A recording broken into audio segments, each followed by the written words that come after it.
Based on your projects, we have gathered a data set. Okay, that particular data set contains this many classes. Like these are all the images of Android malware. So these are all the different classes. So I chosen 5 classes, and I started the training with a normal simple CNN first. So I created the train modules all over the things, and I'm getting this much accuracy, and I created the train model. And then your requirement is autoencoder, so I had given the same image as the input, and I'm defining over here the autoencoder part, and I started the training.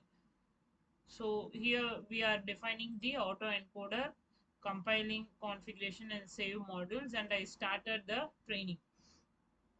So totally I had given 20 pouches. For each pouches it's increasing the train modules accuracies, and also it reducing the loss also.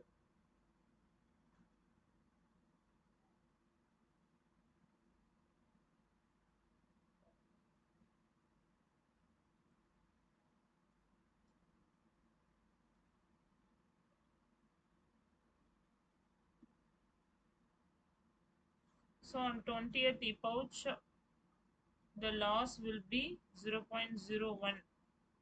Okay, so based on that we saved the train module also. So this will be the predicted result.